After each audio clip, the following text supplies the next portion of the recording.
Hey, welcome to the brand new channel with your one and only me, Minister Bey. So I thought that it was probably a good idea that I do an introductory video. Um, all transparency, I am new to actually formulating these videos.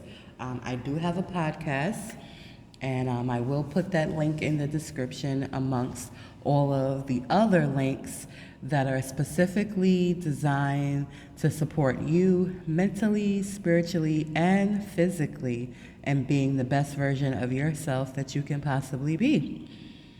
So, who am I and where did I come from? Ooh, very interesting, right? So, here are a few details. I was born to my mother. I'm the only child. And she had me at a very young age, the age of 18. And I don't feel she felt that she could pull this mom thing off. So she kind of bounced around a bit with me. And then when I was 6 months old, she dropped me off with another relative, which is my great aunt. And my great aunt kept me until I was about 11 years old. And then I moved back with my mom for a few years. And then I went to foster care shortly after that. And technically, when I was with my great aunt, I was in foster care at that point. It's a something called kinship care. So kinship care just basically means that instead of you being with strangers, you're with your blood relatives, and the city and state is still assisting them with your care. So that was my humble beginnings. My great aunt, though, was very, very strict, very, very old school, and very, very dedicated to her religious organization, which, of course, being that she was my caretaker, I was subjected to as well. But it was a wonderful school of thought. I'm not going to go into details and tell you particularly what school of thought that school of thought is, because you got to get my autobiography and read it. But it was very structured. It was very different than what was going on secularly in the world. They provided a lot of tools that I just realizing in my adult years that are like priceless. Public speaking. I had to public speak at the age of 7 because of the different departments within that religious organization. I had to literally get on a stage and do skits. So I was trained in public speaking. I was trained to speak to strangers and tell them about this religion. And again, I value it because it helped me be comfortable with not following after what everybody was doing. It allowed me to see that there's value in being unique. Now, as I got older, of course, I wanted to expand on that uniqueness, and I had questions about a lot of the things that they taught. And so I branched out and I started studying other religions, and I started comparing the different religions that I studied, and then I got into metaphysics, and then I became more spiritual when certain things happened in my life. I guess some people would consider it to be a spiritual awakening. And here I am now, minister. And I do things a bit different. I'm more universal than anything because I have discovered that throughout the different religious organizations and religions and spiritual modalities that there is a universal truth and universal laws that are perhaps explained a little different, but in essence is exactly the same thing throughout all of it. So that's what I like to utilize. I like to utilize just the universal truths and, explain it the best way that I can, and I'm still evolving, so I'm sure I am going to get better, but this is where I am right now. I have one son. He's turning 24 very soon, and he's doing well. He's very loving, very amazing soul, and he's just learning and growing and being his best version of himself as he learns and grows. And I'm allowing that without being overbearing and being, you know, um, controlling, because I realize that although he came through me, he does not belong to me. So, with that being said, what else about me? You know my foundation, a bit of it. So now that you know that part, I went through several things personally in my life in regards to relationships. I was married at one point for 6 years, chose definitely the wrong partner, but I learned a lot in that experience. Again, not going to go into details in this. This is just an introductory video um, of me telling you about me. Because a lot of people, when they see me and they interact with me now, they feel like, oh, she must have had such a beautiful childhood. She must have had such a beautiful life. These loving, supportive parents. And that is not the truth. I literally started from the bottom. I just explained to you, my mom dropped me off when I was a baby. And so I was abandoned. And, going through that circumstance and situation, of course, created abandonment issues and other psychological issues, even though I got a surplus of love from my great aunt. Of course, moving back with my mom and then going into foster care where I was actually with strangers and in group homes and, going through all types of abusive situations and unhealthy situations as a young lady, and then going into a bad marriage with an abusive husband. It was not peaches and cream. I had to literally decide at a certain point in my adulthood that I no longer wanted to have the type of life that I was having that seemed to be a normal, and I wanted to do something different about it. And so when I made that decision in my own mind, the answers began appearing. Now, once the answers appeared, it wasn't like, oh, everything magically changed. No, it took time. There was still heartaches, heartbreaks, ups and downs, and disappointments and challenges. I dealt with homelessness chronically for many years throughout my youth and my young adulthood. And, it just, when you don't have any support, what do? So I did what I knew best, and I relied upon the system. And people will say what they say about it, but it is what it is. It's up to you to create the life that you want, and you may need some help along the way doing so, and it's okay if you need some help doing so. It doesn't mean that you're lazy. It doesn't mean that you're incapable. It just means that you're human. Every successful person has support. Nobody, even if they are the ones who are steering themselves, which I recommend that it's you that is steering your life. Sometimes you have individuals that are successful who have loved ones and family members who guide them, support them, and sometimes they do the steering for them, until they're able to steer on their own. And when I'm saying steer, I'm using steer, S-T-E-E-R. Like if you're driving, you should be the one that's in the driver's seat of your life. But it's okay if you don't have people, because I'm a prime example of someone who just didn't have people, and I had to seek the resources and the support elsewhere and utilize our technology and utilize other methods for support.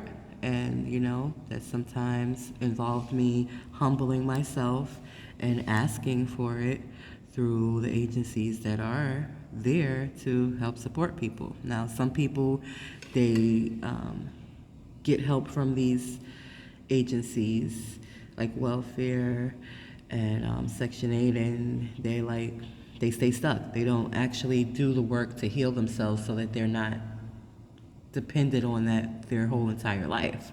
You know, I'm different. You know, I'm doing the work. So although I've had to get the support and get the help temporarily, I still do my own inner work and own healing to become who I am now. And it's a process, but it's one that is definitely profitable. You know, you just feel good about yourself. You feel good about life when you're doing the work.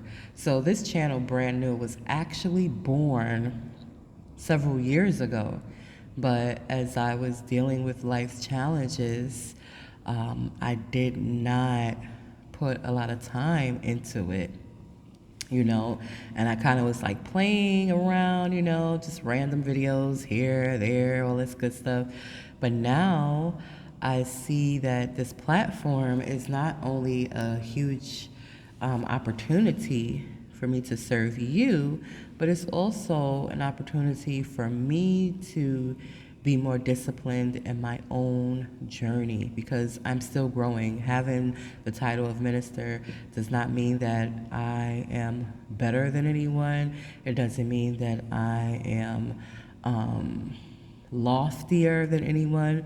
It just means that I have decided to utilize the truth, to utilize God, to utilize the teachings that I know, and serve others. That's all. That's all it means. And I'm still growing. I'm still human. I'm still subject to make error and subject to make mistakes, you know. So I want to share that with you, because I feel sometimes we look at spiritual leaders and feel like they are different than us, and they're not. You know, they've just made a decision that they're going to use the knowledge that they have to serve others. That's it. That's a true leader is not trying to take away another person's power or rights. A true leader is actually inspiring anyone who listens and who follows them, or who utilizes the information that they share to be their own leader. So that's my purpose. My purpose is to help you lead yourself and to share the things that I have learned in my journey, because I am leading myself, you know. So one of the things that I have is my voice, as you can hear. It's a gift of God. People have different gifts. Some people have many gifts. And it just is what it is. Be happy with what you got.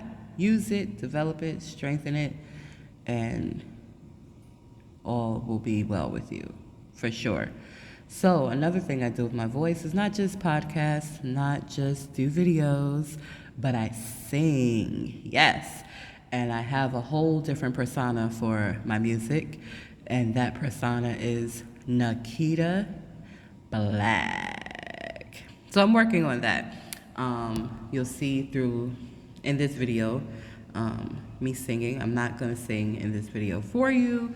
You'll have to follow me on Instagram to catch me doing that. This channel I'm using solely to encourage you in being a brand new version of yourself, where you are in the driver's seat, but I am just like the GPS, giving you the guidance, giving you the tools to use, and you take the tools and you take the guidance and let it direct you to somewhere great, you know? So I wanted to introduce myself. I'm currently single. I'm currently focused on developing my physical body more so, because what I didn't share with you was, while I was with my mom during the short period of time, I would say between the age of 11 and 14, I had a very bad accident that dislocated my limb, my hip, actually. And it caused me to get emergency surgery where they put a screw on each side of my hip. And, you know, shortly, as you know, I went into foster care. And so I did not receive the health care that I needed, the rehabilitation that I needed as a child, and then I became a mom while I was still actually a child. So a lot of my time and attention in my early adult years went to parenting and went to, you know, um, maintaining the household. So I was negligent to myself, and that negligence has caught up with me physically. Now, looking at me, you can't tell because it's an internal situation, but I feel it in my body. And if you pay attention to me and see me moving around, you can see it too. But if you just look at me quickly, you're like, oh, she's cute. Oh, she's thick. Oh, you know, she's attractive. But inside, my muscles are like,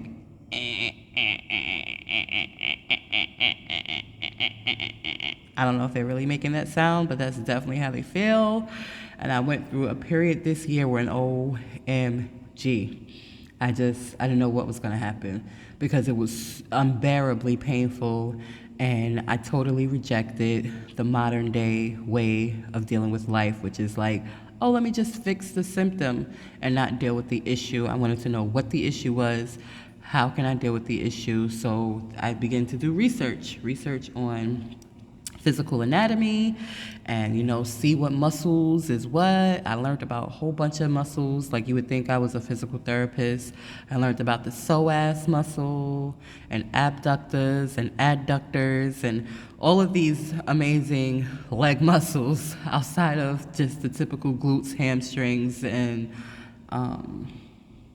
I don't know all the name of them, but anyway, you know, outside of the big muscle groups, there are little muscles, and the little muscles count, you know? The little muscles count, all right?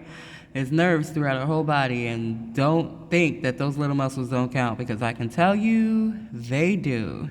So I actually was walking with a cane, and I had a moment about a month ago where the pain was so excruciating that I went to the hospital. I'm like, okay, look inside me because I don't have x-ray vision. And please let me know, you know, if my veins are working properly, if there's another issue outside muscular issue and with my legs. And they looked inside me, they did a sonogram. They said, nope, your veins are great. They're working great. They're operating fine. I said, okay, cool. When they told me that, I said, I'm going to have to deal with this freaking pain because I don't want to be dependent on a walking stick. I noticed a vast amount of women that were dependent on walking devices, and I was like, I'm not going to get with that crew right there, you know, especially when I could make changes. And even though it may take some time, but in the long run, I can improve my physical aspects, you know. So that's what I'm in the process of doing now, you know. I had a cane. I still have a cane, but I don't use it all the time because I want my actual muscles to improve. And the only way they're going to improve is with the right diet. Let me say that again. The right diet. I'm going to say it for the third time for those in the back. The right diet and also exercise. I reached out to someone who was athletic and who was, you know, invested into their physical wellness, and they became sort of like my accountability partner. They really just gave me a whole bunch of information that I didn't know. Like I knew diet was important, but I didn't know that diet was 80%. 80%? 80 is a lot of percent. Like 80 is a lot. So they let me know though that diet was 80% of, you know, your wellness journey. And I was like, ooh, yes, I enjoy salads, but I got to get more purposeful with my diet, you know. So that's where I am. That's just where I am today, you know. So these pictures that you see now of me, and they're attractive. Yes, I have a shapely body, you know, I'm beautiful inside and outside, but it's more than just looking good, you know.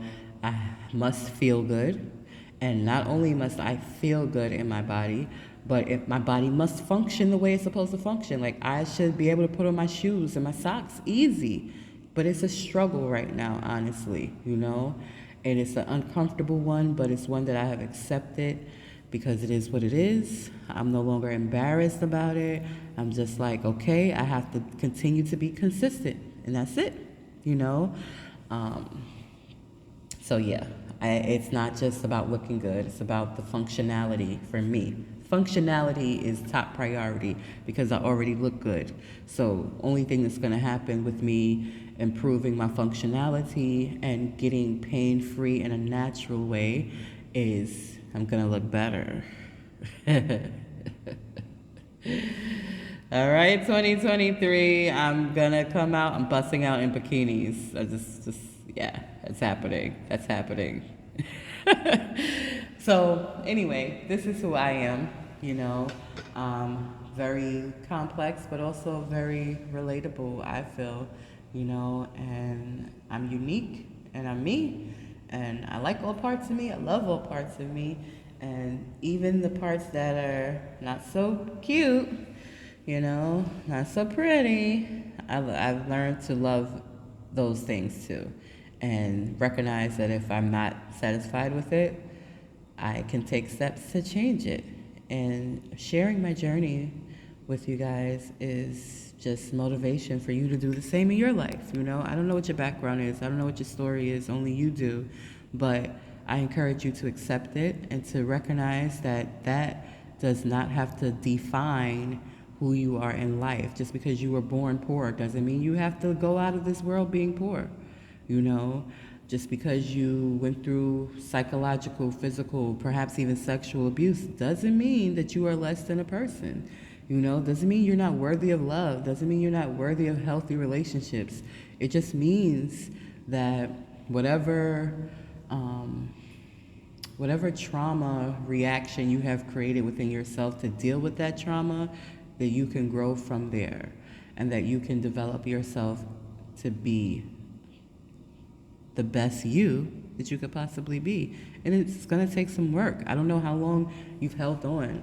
I don't know what your experiences have been, but I can encourage you through my own personal experiences that when you put in the work and you are consistent, that you will see changes in your life that are beneficial for you.